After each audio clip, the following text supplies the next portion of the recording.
This is your fortnightly instalment where I interview a trailblazing physiotherapist that has shaped the profession we are today. In celebrating their journey, knowledge and insights, you gain the opportunity to plan and guide your own professional journey. My name is Doug Carey and welcome to Physio Plus 10.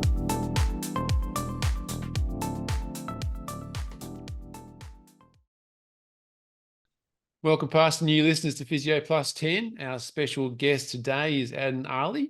Welcome, Adnan. Doug, thanks for having me, mate. Glad to be part of the podcast and looking forward to our chat today. I think you got back in the driver's seat of work. Yep, spent 3 weeks in Melbourne this year doing pre-qualifying, qualifying, and then the main draw. Finished up on Thursday, and here I am. I think what's today, Tuesday? Yeah, no, Tuesday. Yeah, had to, we had 6 weeks off all up. We had a bit of a holiday in Singapore prior to that, so just getting my head around clinic again. 27 staff now and 15 physios. New grad started on Monday, so just getting head back in the game. So it's been a whirlwind couple of days. Yeah. All right. Well, let's wind the clock back a little bit. Can we start with some background as to where you grew up in your early schooling?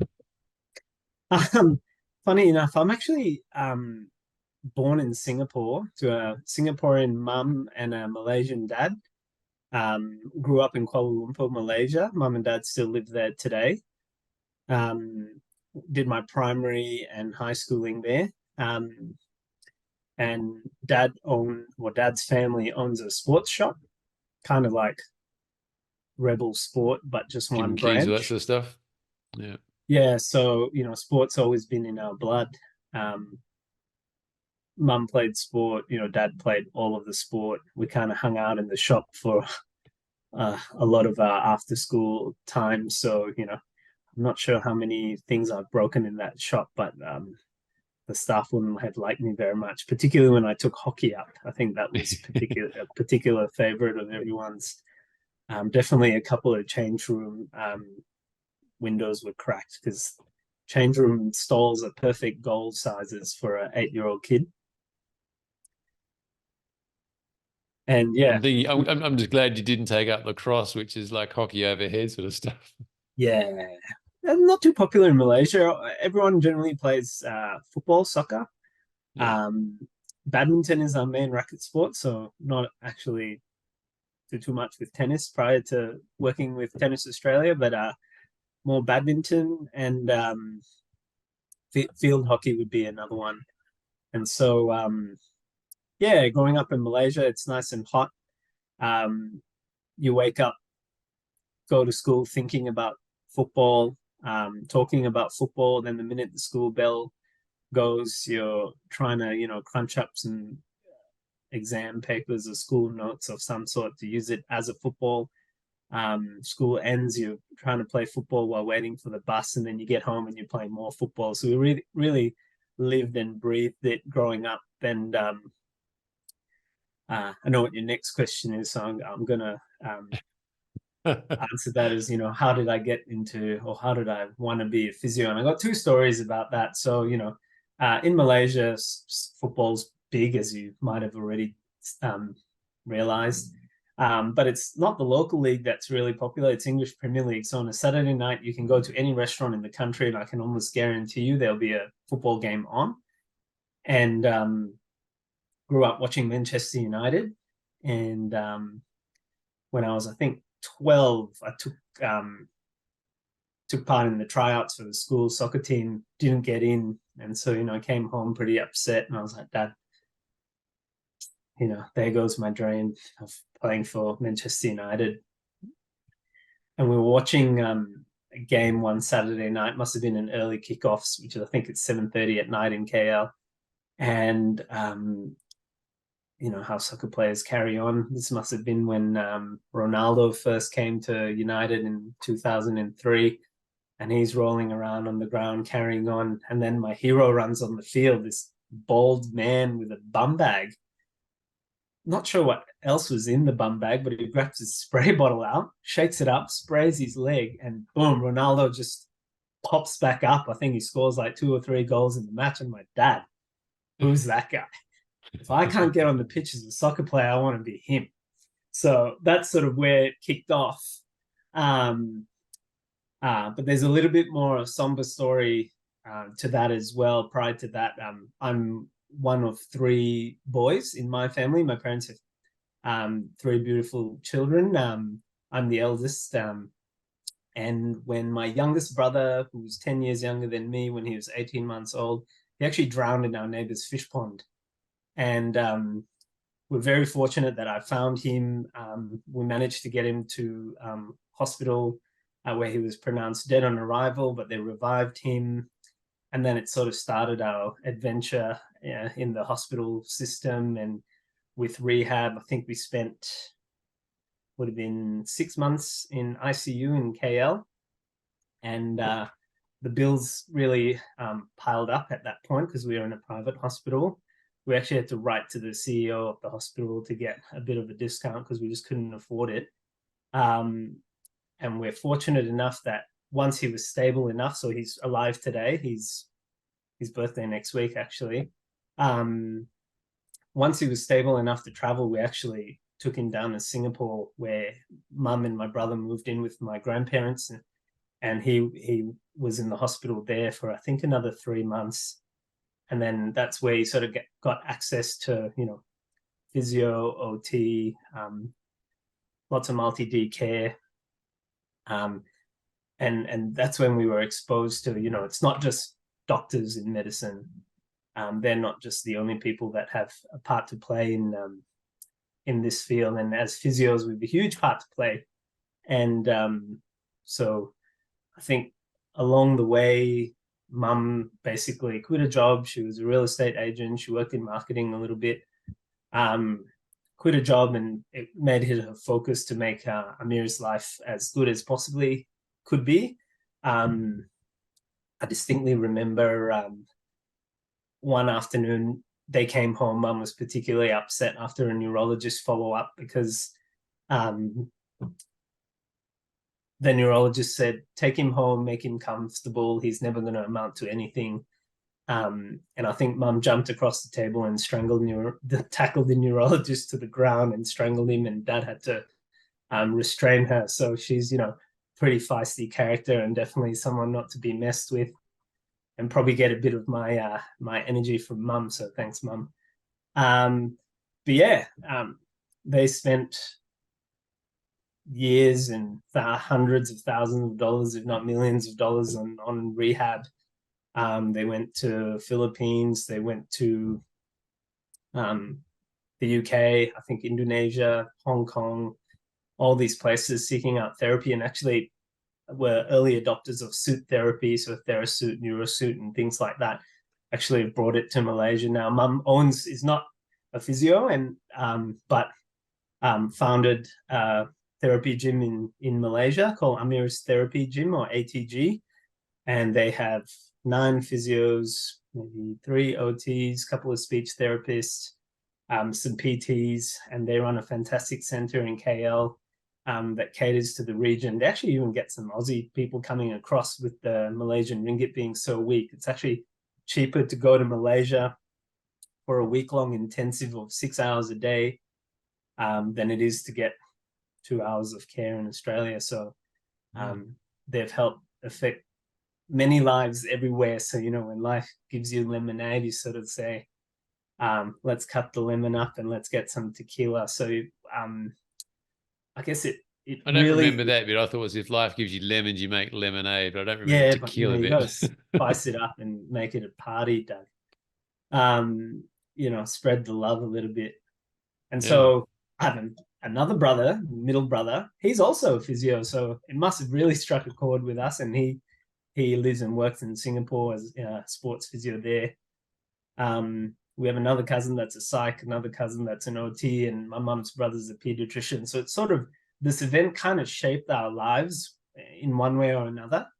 And we always joke the OT and psych's brother is in marketing and medical marketing and AI. And we always joke if we combined our heads together, we could sort of make a little rehab hospital almost, and he can spruik us with his marketing background. So there's, if all else fails, physio fails, we've got to fall back in Southeast Asia.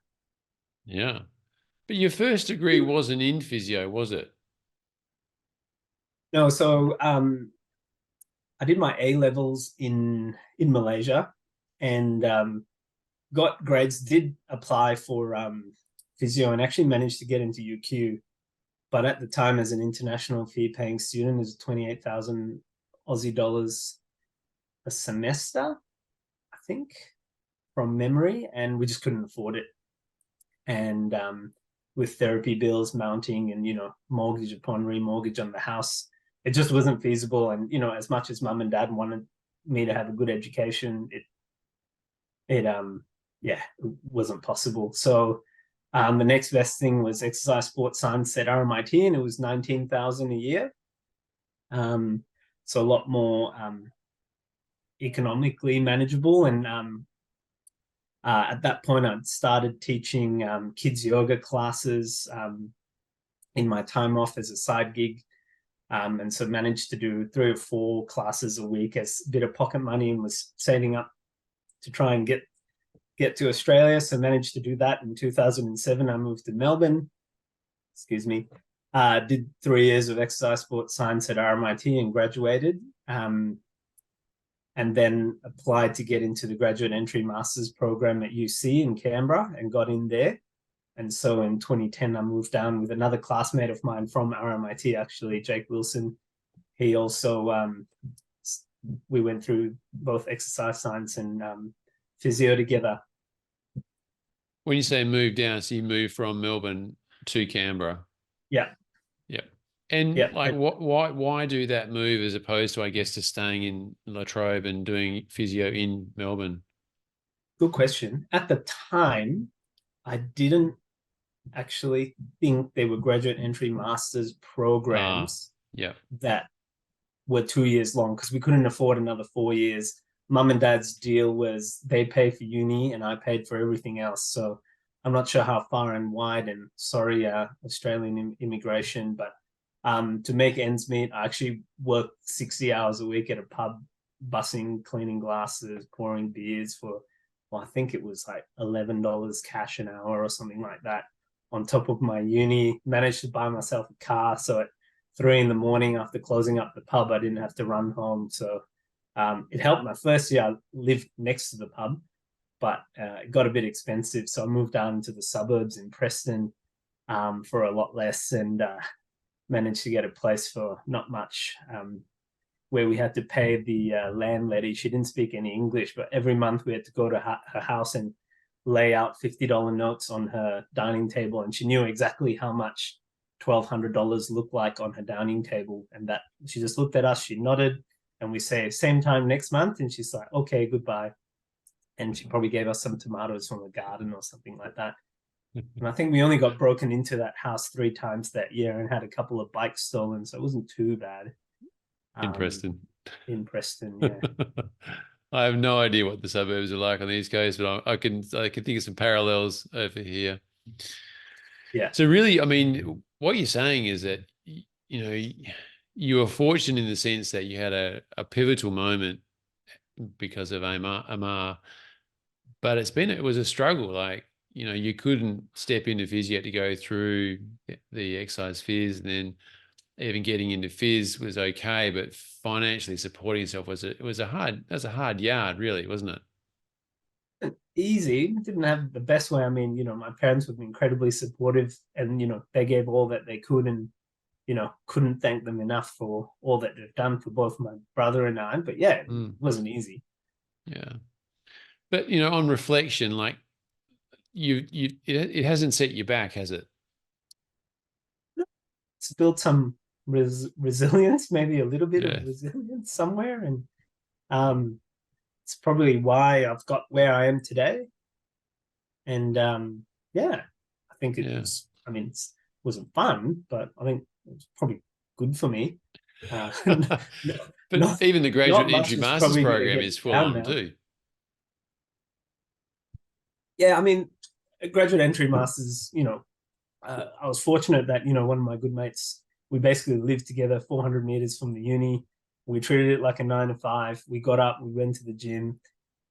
Even if we didn't have class, we studied. We could quiz each other. We sort of were known as the house that you could, grab a table. A couple of people could come over after. We could practice, our mobs, manips, assessments, and things like that over a couple of years most of the time. And yes, we developed a lot of good friendships that are still, we still keep in touch today. So it was a good, fun time. And I look upon those times fondly. And I think UC still has a really good course that really spruiks manual therapy and doesn't let it fall to the wayside. So that's one thing that we were very fortunate to be exposed to at that part of our education, which I've heard that some people don't get that much nowadays. Yeah, no, that's great.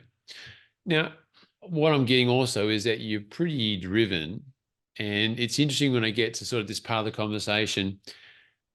I know myself when I graduated, I just basically went overseas and enjoyed a couple of years in Canada, and it was more about the external experience rather than the internal experience, where a lot of PD was done.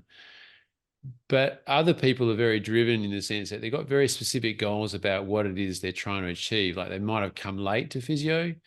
They've got a few mortgage or payments in the background that pushes them along. Would you say you had some specific goals that you were trying to achieve fast as soon as you graduated? At the time, as an international student, it was just to get a job so I could stay in the country. One of my good mates from this UC course, Simon Poole, he's Brisbane, Queenslander, and he owns a clinic up in Rockhampton. And he was like, I've got a job sorted in the mines, come up. And I sort of went, I really want to live in far north Queensland in the middle of nowhere where I have no one.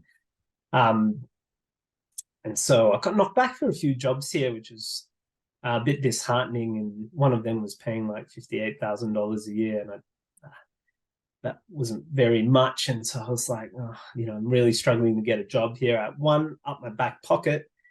And I was like, all right, that's going to be a fallback. And it was in neuro. And, fortunately, I've been exposed to a lot of neuro, not as a physio student, but, in my childhood. So I was familiar with it, but it was, my passion really was private practice, sport, musculoskeletal. So I really wanted a job there. And my part-time job whilst I was at doing masters at UC was as a wardsman in the operating theatres. So, set up and clean up bone chips and blood and all the fun stuff that comes along with working in an operating theatre. But I think I've just swept up someone's chopped off knee after a knee replacement. And I'm holding this bag, the yellow bag with all, blood and guts in it. And I get this call and I'm like, I don't have any hands. I missed this call. And I didn't have this number, didn't know who it was. So, and I'd put, a few feelers out for interviews and was getting knocked back. And so this guy rings me, never heard of him before. Hello, this is David Berg. I got your number from Kylie. I'm wondering what you're doing today. I'm like, oh, hi, Dave. Nice to meet you. I have no idea who you are. He's like, oh, yeah, by the way, I'm a physio. I own a clinic. I'm like, oh, great. That's good to know. And it was like, I think I was on the 7 to 1:30 shift.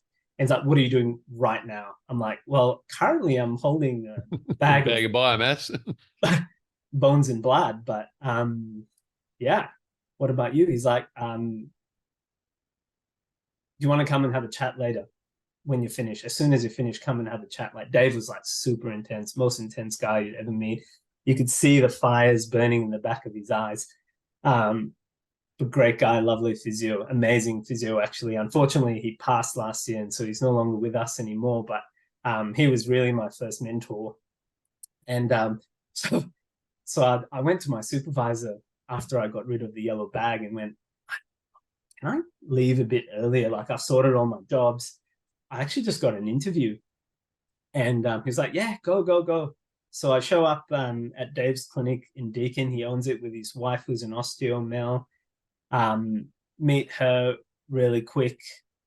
We jump in a treatment room. He jumps on the bed and he just goes, all right, assess my knee. And I assess his knee, and he just goes, "You'll do." And then he rips his shirt off, and he's jacked. Like, he's got six pack upon six pack, biceps, rips his shirt off, and he's like, "Try this on, see if the size fits."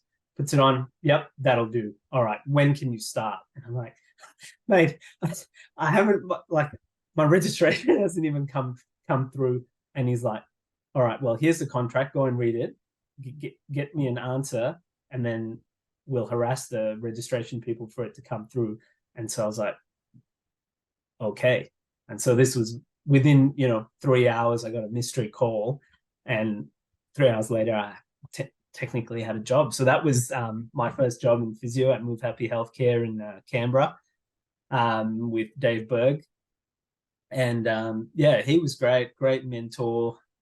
Like I said, just loved physio, and really just wanted to make a difference in people's lives. And that probably sparked my interest in musculoskeletal physio. He actually did his master's at UWA when the course existed in the late 2000s, I think, and he won whatever medal it was for best student.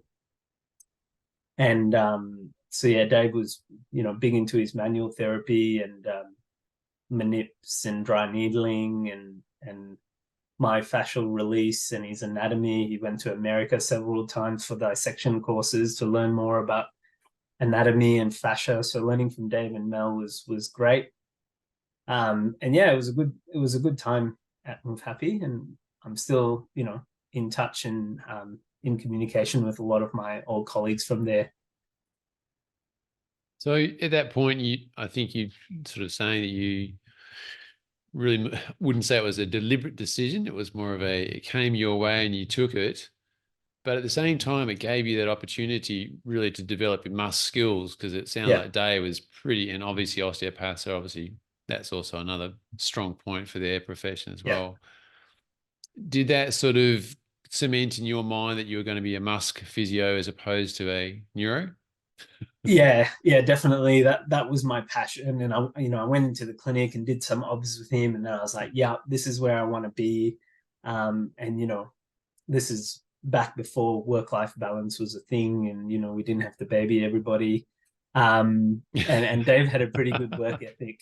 Him and Mel job shared, and they had 3 kids. I think Mel might have been pregnant at that time. I can't quite line up my years a little bit, or they must have had like a child under 1. I think 5 kids under 5, 3 kids under 5. Sorry, and they job shared. So that Dave worked Monday, Wednesday, Friday, and Mel worked Tuesday, Thursday.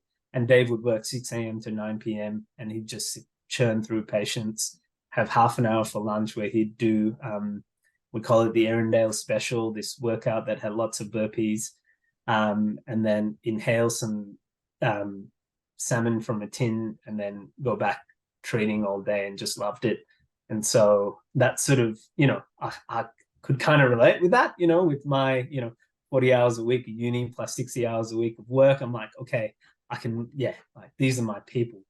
And so, I sort of started working there. Their hours were 8 to 6, an hour lunch a day, 4 days a week. But then 8 to 6 suddenly became 7 to 6, became 7 to 6:30, became 7 to 7:30, and it was all about who could see more patients in a day. And it got a bit and they ran on commissions as well. So it was nice as someone in your mid-20s, earning quite a fair bit of money, seeing lots of patients, learning lots, working on the weekends with footy teams, having to manage all that. And so it was baptism of fire, and it was intense. But I definitely learned a lot and don't regret it all. But I mean, certainly don't pull those hours like I did now. And we're all about work-life balance and making sure everybody's getting what they need and getting the support that they need. But I guess we were still in the flame, like, Yeah, because it's amazing when you talk to students or young physio and say, yeah, it was nothing to see 100, 120 patients a week. Yeah. And, having, well, even when I was in Canada, it was 15-minute appointments. So Yeah. it's a different it's not just a culture. I think there's an expectation from patients almost that it's unlimited. Like, why can't I stay here an hour? And it's like, well, because it's just, we can't do that anymore. So Yeah. it's kind of swung. And I think we need to come back a bit to being like, well, we're providing a service. It needs to be structured, and to have a certain time frame, we need to charge a certain amount, because essentially we are a time-based profession, and that's the only way we can charge by.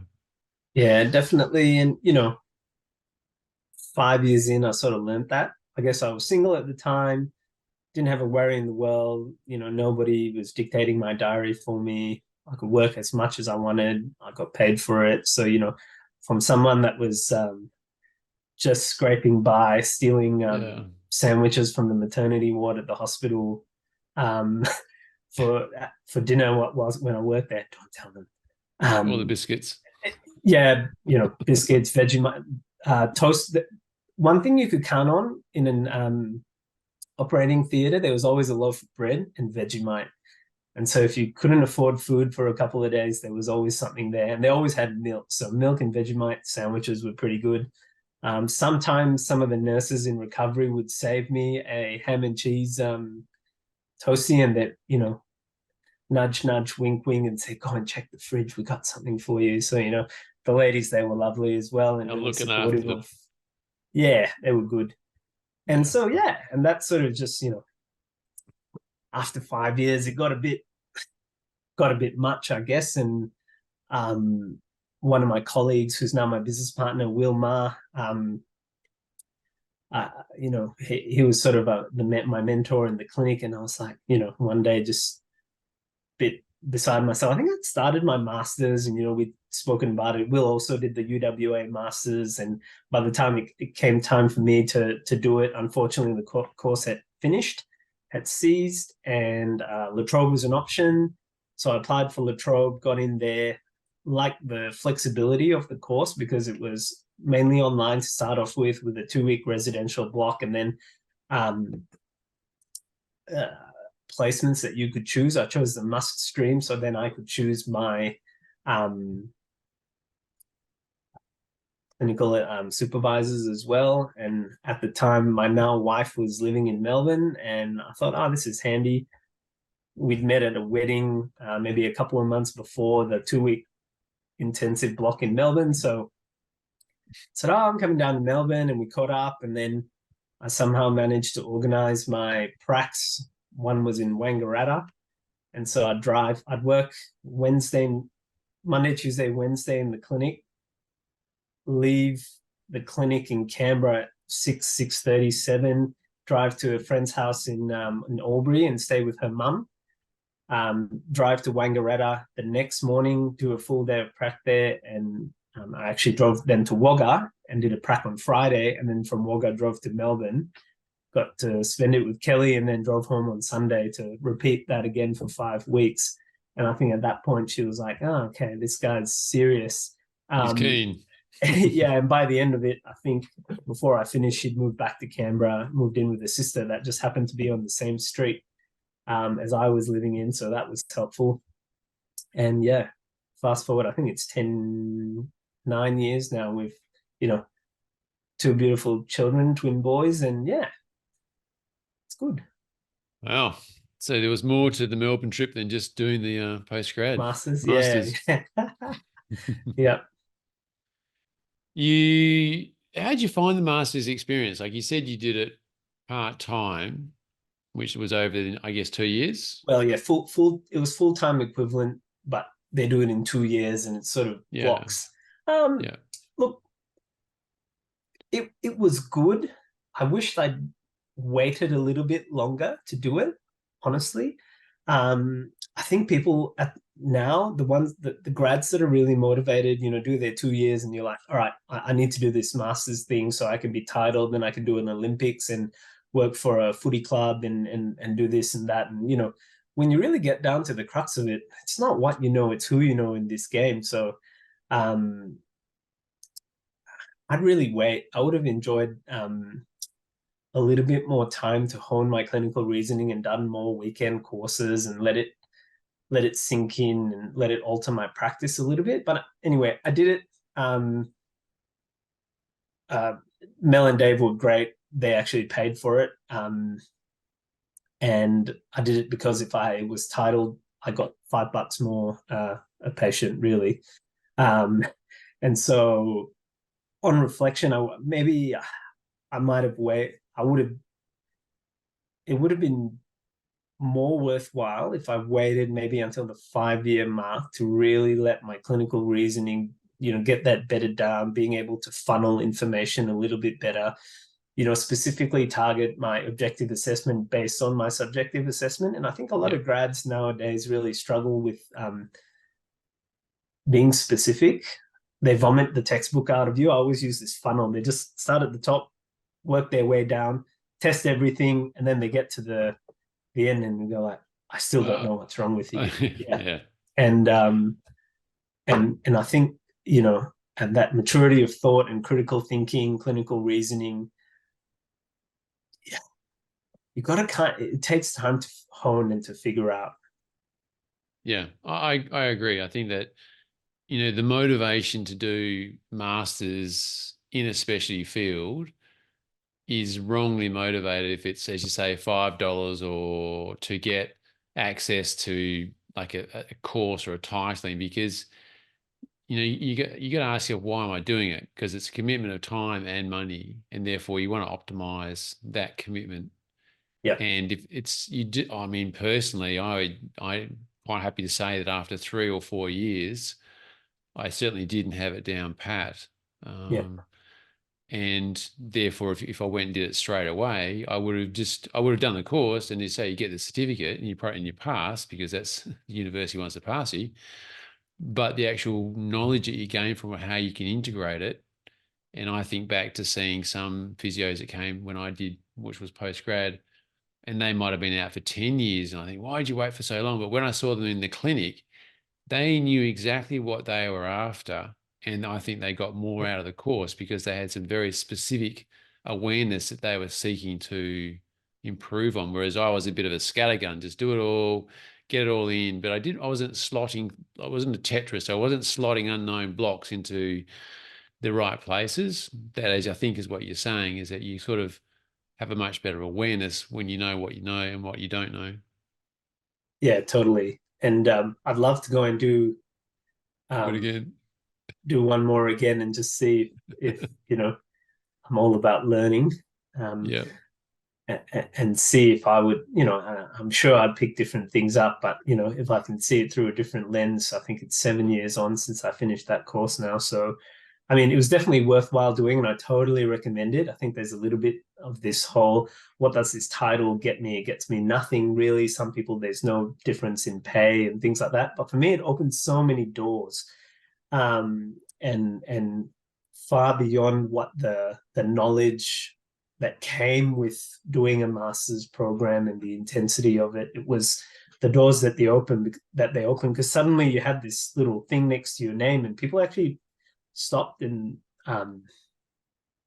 listened a little bit more and took a bit more time. And you didn't get no straight away. You're like, oh yeah, you're titled. Oh, okay, you must be all right then.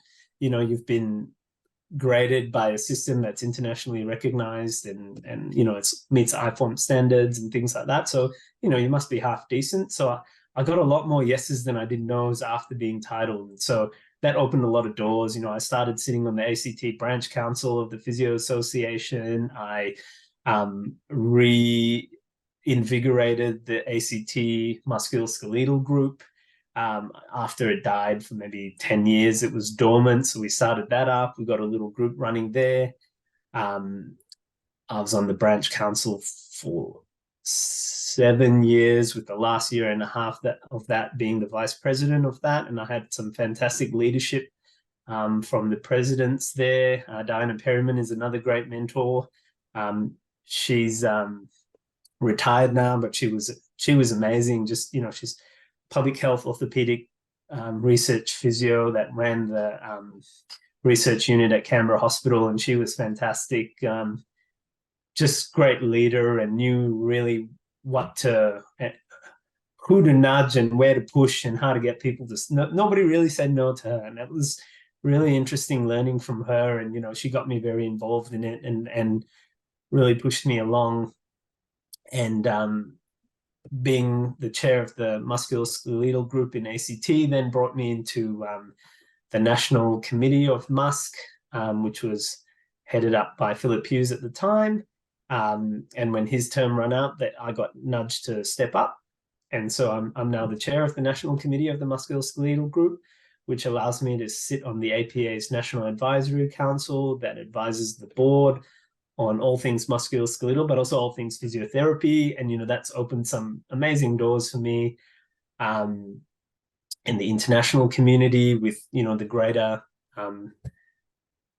physio community in Australia, and trying to push physio forward and really trying to nudge our profession into the future. So, it's been a fantastic opportunity. And if I didn't even work clinically, the non-clinical benefits that I got from being titled have, really been amazing. Yeah. And I think that speaks to that thing of stepping outside of your little groove and look into other areas. And, Yeah, it really does open your eyes to the bigger. That's part of the Physio Plus 10 podcast, is really to give those younger physios that listen just some sense of the breadth of opportunity that's available, if they're willing to, sometimes step out of their groove, take a bit of a risk, step up, take the opportunity. And that's the message that seems to come through from a lot of the people that attend. exactly. The profession nowadays isn't just contained to your four walls in your clinic treatment room. It's so much more than that. I mean, you can make it whatever you want, really. Like I do, I contract with Corporate Work Health Australia. I'm their Canberra contact, and with the public service in Canberra, I get a lot of work. I was at Parliament House today. I did a site visit to run manual handling training for one of the news stations for their cameramen and journalists. And so on Thursday, I'll be back there running a training session, completely out of the treatment room, not laying hands on anyone, telling cameramen how to lift cameras and, do some fun things. And so really there's so much variety. My week as a physio looks very different than what I think people expect it to look like. And it's not just, you're not just bound to the clinic if you choose that, if it's something that you don't want to be.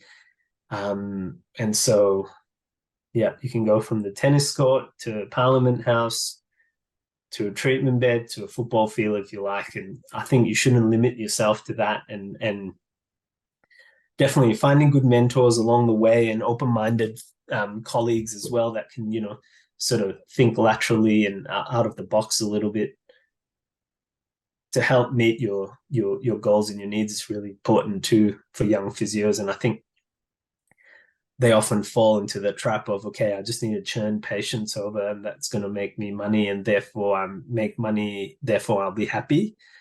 And often that's, I think we know it's a fact that that's not real. In 2017, you sort of stopped being a work and you became an owner. You and your partner developed Accelerate Physio. New clinics, they really involve big commitments in time and finance, but usually it's an expression or a desire to do something differently. What was your main motivation to start Accelerate Physiotherapy? Yeah, as I touched on before, and that whole culture of work, I'll see more than everybody else. I used to buy the receptionist chocolate or coffees, and people would be like, "Why do you buy them chocolates and coffees?" And I'm like, because when someone rings the clinic and they answer the phone, guess where that patient whose diary they're going into? Mine. Play the game. So and it's just those little tips and tricks. I don't recommend that, but I was bribing people to get patients, basically. And I just said, and it's not, I think it was driven by myself as well. I bought an apartment, I had a mortgage. For some reason, I wanted to pay it off as soon as I possibly could. And I was just, working too much. And my business partner, Will, we worked together in the same clinic. He had a young family at the time, and he worked 7 a.m. to 5 p.m. And he was just like, I just need a way that I can see my kids more. And so one day, I think in our mentoring session, I was just like, I think I'm done. I'm going to leave and I'm going to start my own because this can't be it. And that's no knock on Mel and Dave. And I think, they were fantastic physios and osteos and business owners. It just, I think we reached a point where we were moving away from what we wanted professionally, and it was just time to drift or go our separate ways. And we went with their blessing. They wished us the best, and we opened Accelerate Physio in July 2017. Will is Nick Curious's physio, so he was away. I think he left in May for the French, and then the French Wimbledon, maybe came back and then went for the US Open. So he left. We always give him stick for this, but he left me and his wife to set our clinic up and then came back to a fully equipped clinic, and that was awesome. But no, Jen's been great as well. Jen's his wife, and she's our director of clinic operations. She sort of oversees everything, and as a this three-headed beast, we sort of complement each other really well. We sort of have really defined roles, and we work really synergistically together to get where we want our business to go. We share a very common vision and mission, to provide our staff with a flexible and fun workplace. And so we sort of got rid of the meat factory tactics, and we pay everyone a wage. And we pay, so all our full-time employees have work 4 days a week and have 1 hour a day admin and 1 hour a day lunch. So we all sit together at lunch, have a laugh, have a joke. It's almost frowned upon if you sat in your room and didn't join in. So it's very collegiate, very fun. We involve everybody. Everyone has a good time. Also, I hope we haven't lost too many physios over the last 7 years. So then I hope that really, shows that we run a good ship and everybody enjoys working at Accelerate. And that's something we're really proud of. It's when you sort of, start up a clinic like that, were you pretty clear about what you wanted? Like, was that something you were stepping away and into with a very clear idea, or has that evolved? Oh, it's evolved tremendously. I think we were pretty naive at the start. When I said we started a new clinic to work less, we actually worked more. I was going to say, this is that impossible to not do that. We did 7 a.m. to 6 p.m. 5 days a week, and then weekend sport for maybe the first 18 months. And then I think we just sort of sat down and took a breath and go, I think we need to cut down a little bit. The books are going well. Maybe we need to put another physio on. So then one of our ex-colleagues, Natasha, she'd come back from mat leave and she'd want to change as well. I met my wife at her wedding. So there was obviously that relationship there already. And she joined us. Get my dates mixed up. We did, January 2019, I think it was. And then we've sort of added a member of a physio on every 6 months since. Yeah. And when we first started, it was all right. So it's just going to be us two. Maybe we'll get one more person, and we'll just keep working and see how it goes. One clinic should be right. Jen will sit out the front and answer the phones, and should be right. Yeah, it's great. But little did we know very defined goals. Yeah, and so I mean, it's a lot of long late nights and long hours and a lot of patient contact hours, but I think nobody sees that. I think that sacrifice as well, particularly with we all have families, and they're the ones that take the hit the most, I think. So but we've got the practice in a fantastic place now, and we managed to try and make it as comfortable and easy as possible for our staff, so that they don't have to think or worry about going through or doing what we did. Yeah. Well, that's great. But just as an aside question, in those darker moments, and there always are when you're running a business, What is it that keeps you motivated? This, you know, my wife is funny. She's a psychologist, so I can probably feel her reading my mind right now.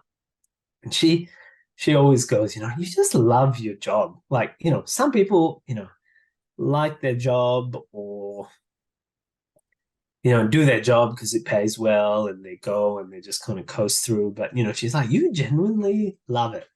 And I think, yeah, I mean, I do. I wouldn't do it any other, I've done it any other way, but I genuinely love it. And I think it's just that, that desire to do good and help people in the community and be uh,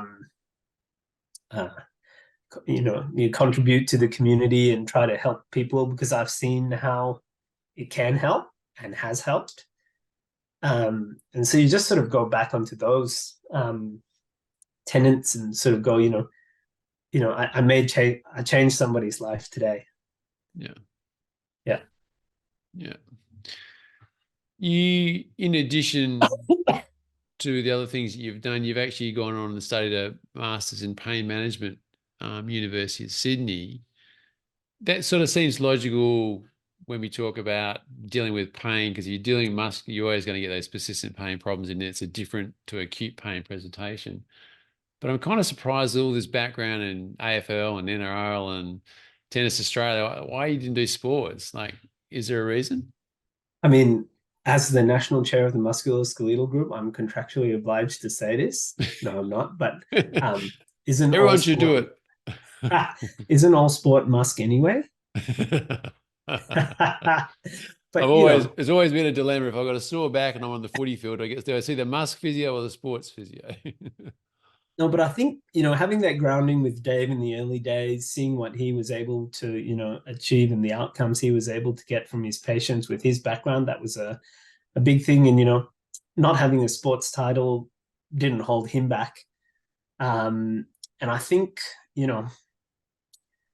as cool as it is working in elite sport, I think you get greater satisfaction from helping the not elite people, the everyday battler who's struggling a little bit. I got this patient that has had a really rough time in his life, relations. It's one of those, chronic pain patient textbooks, relationship breakdown, which then he was sad. So he drank and became an addict and got over that, but then had a relapse and DUI, lost his license, couldn't get to work. So was riding his bike an hour and 45 minutes to work every day, did his back because he was sitting down all day and then sitting in a tractor all day, and being able to help him get back to work is far more rewarding than helping a tennis player win $3 million. So I guess that's the sort of motivation, I guess, and reasoning behind my decision to do and be titled in two areas, not sport, so pain and musk. I just feel that I can help more people in a bigger breadth, and that's more the reality of our population. Whilst fun helping elite sports people, and hats off to them, they do a fantastic job, and it takes so much dedication and commitment to do what they do. Personally, I get joy in helping Joe blogs get back to work and do things that they thought they weren't able to do. Yeah. What do you think makes a well-rounded physiotherapist, Adnan? I get asked this a lot. What makes a good physio? I think it, it it's the one to help someone is one thing, sure, but it's somebody that can see the bigger picture, and someone that's a person, and you're not just a stiff joint or a torn ACL. You're a person with interests and hobbies and feelings and thoughts and emotions, and you can see the person as a whole. And if you see people like that, you can connect to them a whole lot better than just their condition. Um, and that, allows you to get far more progress and healing than, pushing on something that doesn't quite move very well, or sticking something sharp in someone and wiggling it around. So, whilst I'm saying that, I'm sounding like a real pain physio here. But I lay my hand on every patient I see, and I wiggle needles, and I make things go crack, and stick my elbow in places as well. So it's not like I'm hands off, but I'm definitely hands on, and I'm a huge proponent to it. And it's a bit sad that we're losing that skill as physios here in Australia, definitely. And that's one of my passions with the musculoskeletal group, is trying to get that back, and getting some good courses out there that will help upskill our younger generation of physios to not throw manual therapy out the window. Having people, big proponents, and social media people like Kieran Richardson, James Schomburg, and Pete Eckhart with what they do with Global Specialist Physio and Second Visit. That's great. And, um, taking evidence-based with a bit of pinch of salt and using that Venn diagram of, what is evidence-based practice? It's what the evidence says, it's what the person wants and what you think, and really using that as your basis and not just solely looking at the evidence and Yeah. what a piece of paper that someone can manipulate it to be basically anything they want anyway. Well, that's how research is. Now I sound like a cynic. Probably need to do a PhD now. Next question. Yeah, yeah, that's one for my wife. I think she's done a PhD, and so um, that's a bad word in our household. So Yeah, it's not it's yet. it's a grind. It's a grind, but again, it's a choice and it's a decision, and it's a chance to explore, and it's also to push boundaries. But it has a time and a place. I think that's really important in the Definitely. bigger picture. Yeah, definitely. Yeah, But yeah, I'd tell every young physio out there, don't, if don't lose faith. There's so much to it. It can be anything and everything you want it to be, or nothing at all. And if it's nothing at all, maybe it's not suited for you, and it's okay to move on. But to those that really are struggling, reach out, find a mentor, join the APA's mentor program. That's such a rewarding program, and it's free. mm. Um, having a mentor that's passionate about it might change um, a physio that was on their way out of the profession, might change their mind and open their eyes a little bit. And you never know how many people that person then might be able to help in their lifetime, in their career. And, we have the power to change so many lives. And I think once we grasp that, I think it's, the boundaries are limitless, and we can sort of make it whatever we want to be, and have effect change in so many people's lives. So that's really powerful. I think we could make that the third thing of what makes a well-rounded physio is understanding the capacity to help, Yeah. many people on a daily basis. And in a way, that's a privilege that we get a license to do, like lay on hands. I mean, Yeah. there aren't many professions that you can actually put your hands on another person and help Yeah. them at the same time. And we Exactly. have that, that's a license, and that's such a rare thing to have, and it's something I don't think we should be giving away at all. Yeah. I think Um, we underestimate the power of touch. mm, And I think, uh, our predecessors and early physiotherapists fought really hard for that right, and we shouldn't throw it away. We yeah. should double down and hold on to it and not let go. Yeah, and it's And to me, it's also yeah, like primary, direct referral, primary contact practitioners. I think a lot of physios don't know that's not such a new thing. Like it hasn't been forever. That was hard fought for by physios in the early stages of the physio profession. And we are probably one of those few professions that do have that primary contact status, um, and like hands-on. So those two things we should really cherish. And water's free and air's free and sleep is free, but we certainly don't want to underestimate the benefits of all those things. And I think that also goes for that primary contact practitioner status and the ability to lay on hands and heal people. yep, Bit of a definitely agree soapbox with you, there. Doug. Yeah, no, yeah, preaching to the converted, Doug. Yeah, I'm with you cool. on that one. What would you say is the hardest lesson that you've learned as a physio so far? It's okay to not know everything, and it's okay to say I don't know. But then I guess what makes then a good or well-rounded physio is being okay with saying I don't know, and then going and finding out, or asking the person who does know. I think um, that's really good, because I know a lot of things, but I don't know more things. But someone knows that thing that I don't know, and they're probably better at me, and going and finding that and learning and expanding your horizons, learning new things, and but being okay with that. Because I think a lot of people generally want to be good and are a bit hard on themselves. But once you're okay with saying I don't know, I think that's also quite almost freeing. Is that the word? Liberating. I mean, it's a Yeah. reality. We can't know everything. So straight away, Yeah. the flip side of that is that I don't know everything, but I'm willing to go and look, learn, find it to bring it Yeah. back. And that's what will propel you to be a good clinician and a good physio, and push you further. Yeah. And it's endless. So the fact you don't know it now, that's fine, because that's the whole point about clinical development, is to go and find out and find more about it.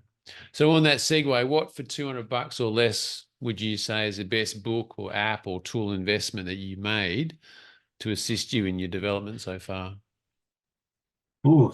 Um, I'd say bit more than $200 can be a bit cheap for younger graduates, but an APA membership, a lot of people question, oh, why am I paying this money for this insurance that I could get elsewhere? But I think being a member of a bigger organization and something that's bigger than just you, and having a goal, and peers that are, trying to push that profession on, and having a sense of belonging has been very powerful for me. I mean, I've been very involved over the last 10 years at a local and national and soon to be international level, with the IFOMP conference in Basel in Switzerland later this year. I encourage anyone who is into manual therapy to look at going to that, or downloading. I think you can buy the live stream. I mean, there's some fantastic speakers at that conference, and so I would say an APA membership, which then gets you your free mentoring that I mentioned earlier. And that's, I haven't been on it as a mentee, but I have been on as a mentor, and that's been rewarding for me. And I'm the one trying to help, a junior physio, and the best way to learn is to teach, I think, sometimes. And it's definitely helped me as a more experienced practitioner to try and guide someone along the way and share some wisdom. Okay. What would you say has been, this is getting a bit technical or difficult maybe, what's been your most out on a limb decision that you've made, and what was the outcome of it? Um, just not saying no. I think I won an award recently, and I had to give a speech for this award. And it so happened that it fell on the day of the oh man, it's been a long day. The yes vote, or the no vote referendum. It was on the day of the referendum, and I was actually in Darwin and giving this speech to the NT health minister in the room, and I just said, we might have voted no today, but I think as health professionals, we just got to keep saying yes. Don't say no. Don't pass on opportunities, because you never know where that may lead. I've had some fantastic opportunities. My wife might disagree. I maybe stretch myself a little bit, but I say yes to everything. And, that's got me in some fantastic, allowed me to meet some fantastic people, some fantastic physios, had incredible experiences like working at the Australian Open, um, speaking at conferences.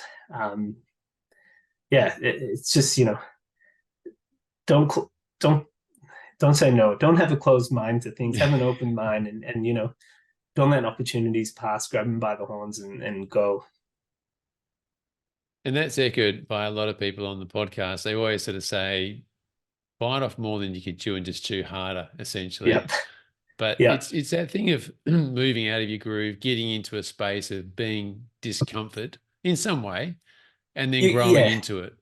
You got to get comfortable with being uncomfortable. No one ever got better. No diamonds would ever have been made if, they went under a little bit of pressure. And that's okay. Like I said, it builds resilience and it'll make you better. Yeah. If you could step back to your younger self, knowing what you now know, what bits of advice would you want to pass on? Yeah, definitely pushing off the masters sooner than the probably 5 year mark would be my big thing. There's no rush. Don't it's not going to change anything. You're probably not going to get that Olympic gig anyway. Um, you know, don't rush it. Take time, let it sink in, work on your craft, work on your clinical reasoning. It's the key to everything.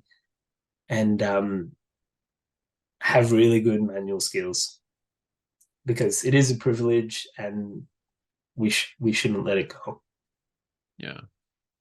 Looking forward, and this is probably an interesting one for you, given your role within the APA and the Musk National Committee. Where do you see, or where would you like to see the profession of physio moving in the next few years? In the short term, I'd like to see things like direct referral to specialists become available to physios. Um, I'm also the allied health rep on our local PHN, and I certainly push for a few things. They probably think I'm a bit of a pest, but having bigger roles in primary care, taking the burden off musculoskeletal. Musculoskeletal health is our biggest health burden of all. It costs billions and billions of dollars every year. And I think there has to be a better way of doing it. And I think physios are at the forefront of being the ones to make change in that area with advanced scope physios and specialist physios. So really, getting a bigger cohort of experts, being able to upskill our experts so then they can take the burden off our GP colleagues who are under the pump of our orthopedic colleagues, who have waiting lists for days and move more into preventative health rather than reactive healthcare. Countries like Denmark are closing hospitals down because no one's using them where we have such a shortage. And so we must be doing something wrong at its core. So, and, they're perfect examples that, it is possible. So I think we should be looking more at what they're doing and invest more in our own health and well-being rather than waiting till it's too late and, needing to be more reactive. Was that the short term or the long term? Yeah. Like next week, we should have that sorted by next week, Doug. Good. Well, I'm glad we got you driving that train.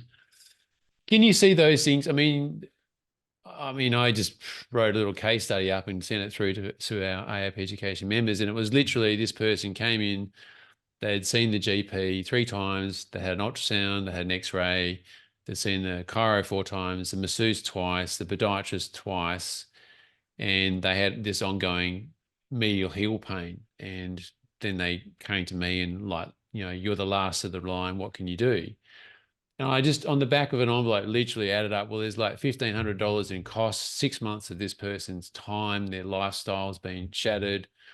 They really feel like they're at the end of the road. And it was just literally a trigger point in the medial head of gastrocs.